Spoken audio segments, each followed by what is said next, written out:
What is up, guys? Welcome back. It is Joe talking about the Kansas State Wildcats. This time we're focusing on the football side of things and the transfer portal. I had this idea a while back to give you some potential fits for both the offensive side of the ball and the defensive side of the ball. And just guys that I think would either fit in at K-State, have some relationship to the program, or just in general are expressing interest or vice versa. So I wanted to give you a couple of options. This video is going to start off with offense. Now, the original plan was to do every single position: quarterback, running back, receiver.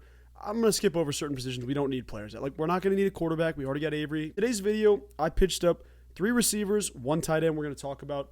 We don't have a ton of need for offensive line right now. There's always, developmental guys out there that you can bring in that are really going to contribute to the O-line game. But you just brought in Easton Kitley. You're going to get a couple of guys this year that are going to be studs on that O-line. I think you're almost at the point now where if you bring someone new in, you run the risk of losing someone you don't want to lose. Is that the case? I don't know. I don't run rosters. That's just kind of where I'm at in the situation. So in this video, I've got 3 receivers, 1 tight end. Once again, I don't feel like we need a tight end, but I had a kind of a cool pick I wanted to toss out there. We got to start off with the receiver position. That is one of the biggest positions K-State needs to address in the transfer portal. We've got some young guys coming in that I think are going to be really good. Obviously, Jace Brown is kind of your main production guy. Keegan Johnson was hit or miss this season, but had his moments. I still would feel a lot better if you bring in some of the names available on the market right now. Now, I'm not saying go get, Evan Stewart from Texas A&M. We're not going to be in that conversation. I should mention this. My voice is not 100% back. Lighting kind of sucks. It is what it is, y'all. We're rocking with it. But I do want to say, if you like the videos, go ahead and consider subscribing. If you like K-State athletics, I'm going to be covering all the transfer portal stuff, all the basketball stuff throughout the season. So be sure and stick around. I know we just, winded down a little bit after the Pop-Tarts Bowl, but we're going to have a lot to talk about, and I will be excited to do that. Let's start off here. Troy wide receiver Jabri Barber. Now, Barber played against K-State this season and actually kind of carved up our secondary. I know that's not the craziest thing to say from this past season with our secondary, but Barber had 75 catches on the season, 999 yards, needed 1 more for 1,000. That's a tough break, and 5 scores for an average of 13.3 yards per catch. The 5'10" junior from Alabama, the dude was explosive. He had a lot of upside this season, and I kind of wrote down some comps and different things I thought about each player on this list. Barber was a really, really good player in the open field, but the thing that I really liked was actually kind of Troy's scheme and their plan to use him. They kind of used the Canadian football thing a little bit where they, I guess you could say the Miami Dolphins. It's probably more equivalent where they'll send him out in motion and then cut up field as the play starts. So they kind of did the Miami Dolphins spread offense thing where they do with Tyreek Hill, and it really got Barber down the field fast. I don't know if K-State implements much of this, but the dude is comfortable being on the run, being, motioning across the field. The guy that popped into my head a lot was kind of a more mature, kind of a veteran version of a Joshua Youngblood, a guy that's just explosive, has a ton of talent, and is a really, really solid veteran presence. I'm excited to see how Barber could step into that role at K-State. There's going to be competition anytime you have a guy that has 1,000 yards out there that's on the in the transfer portal. People are going to go after him. But Barber, I did hear K-State is one of 2 or 3 teams expected to get a visit from Barber. Will that happen? I'm not sure, but he's a dog, and I wanted to talk about it because he'd be a great fit in Manhattan. Jabri Barber, first receiver off the list. Let's talk about the second one here. You guys have probably heard this name pop up, and I wanted to kind of look through it, but Utah wide receiver Mikey Matthews. Now, Mikey Matthews, he's a big name to hit the portal. The guy was a freshman this past season for Utah, and from what I understand, and maybe I'm wrong, I don't know a ton of Utah people, but the move kind of shocked a lot of the Utah fans where this was a really tough loss, I think. The production, it's not gonna punch you in the mouth and say, all right, 50 grabs, 600 yards, 4 scores. He had 29 catches for 261, no touchdowns on the season. But Mikey Matthews has just an explosive playmaking ability in the open field. I should have mentioned this about talking about Jabri Barber. Both Matthews and Barber played special teams. I don't know if Matthews did much at Utah. I wasn't watching a ton of Utah games, but I do know he did it in high school and had a bunch of success there. Jabri Barber did do it with Troy. So you have 2 guys that not only contribute in the wide receiver core, but they also add to your special teams unit. Matthews, a 5'8" freshman, 180 pounds. I know the 5'8" thing might scare some of you guys off, but let me give you my comp for this player because it's very apparent to see who it is. Brennan Presley is like a spinning image of Mikey Matthews, or I should say vice versa. Mikey Matthews, Brennan Presley. The dudes are capable of being like, okay, we got to sag off this dude 5-10 yards, blanket him, bracket him, whatever you got to do. Mikey Matthews hits the portal and immediately gets listed as a 4-star transfer player in the transfer portal.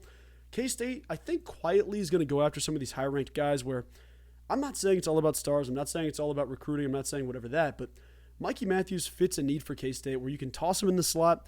I don't see him playing much outside for K-State. I think if you have Jace Brown, I know we operated him a little bit in the slot for the Pop-Tarts Bowl, but you slot Jace Brown on the outside. We'll see what happens with Keegan Johnson. I don't know if he's going to if he's going to continue to step forward. It seems like he really, down the stretch, figured things out with K-State's offense and got healthy. I mean, that's the biggest thing.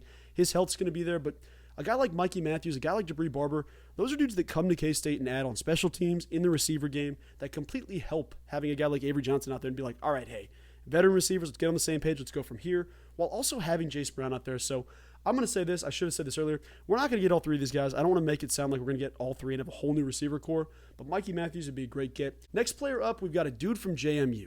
Shout out to the Dukes, man. James Madison, shout out to the Dukes. Elijah Surratt, next guy up, 6'2" sophomore out of Virginia. The dude was the bulk of production for James Madison. If you caught any of their games, they had a couple of playmakers on the outside, but this was the dude to watch. 82 grabs, get this, almost 1,200 yards last season, 1,191 yards, 8 touchdowns, and an average catch distance, I should say, of 14.5 yards per catch. In his freshman season, wasn't with James Madison, I forget, let me see where he was at. Stephen F. Austin, maybe. St. Francis, there we go. That's a whole different school. With St. Francis had 42 grabs, 700 yards, and 13 touchdowns. The dude is just a big play waiting to happen. Like, I think the reason I'm compelled to him as well is you get a big-bodied receiver where K-State hasn't, Malik Knowles is a great example of that. Jaden Jackson was on the bigger side. I don't know how the 6 year is going to work out, if Jaden Jackson's coming back or who's coming back here and there. Elijah Surratt, there's going to be a lot of people that are going to be interested in this guy. Once again, 1,200 yards out there, the most production of any of the three dudes we've talked about so far. He would be a big guy to get in Manhattan. In his last 4 games alone, just put this out there, 35 catches in his last 4 games. The dude is a stud, man. This guy is absolutely a stud. Biggest game of the season, I do want to shout this out because it was a huge day. Had 13 grabs for 160 yards against UConn. Another game with 8 catches, a $139 and a score.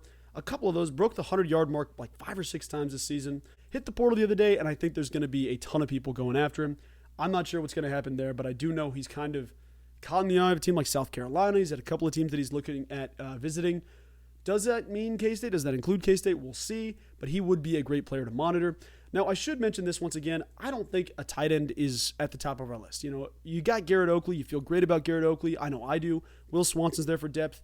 And then personally, I feel good about Lincoln Cure if that possibility works out. I know there's going to be a gauntlet of recruiting that goes into landing a guy like that.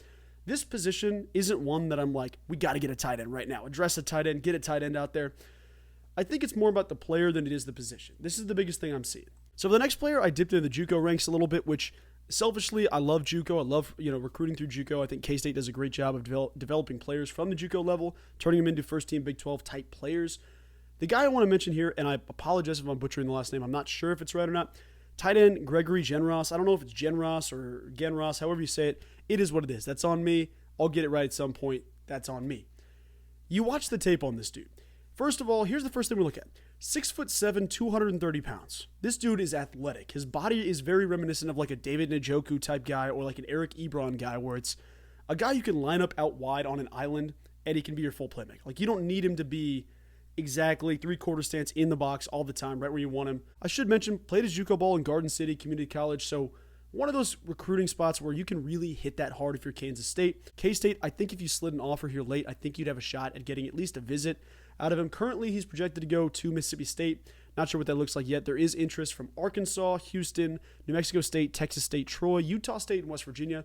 Each school has offered him, but I think that if you want a guy that can go out there and just provide some depth as like a kind of a second tight end guy or just another guy to spread the field. Like, I'm not sure if this ends up being a K-State situation or not. I think that there's a chance that you get him in the building, but if you slid an offer late, I think you'd end up landing him. I don't know if that's a position we're going to fully recruit, but guys, that's going to do it for this one. I'm going to drop a defensive video here soon.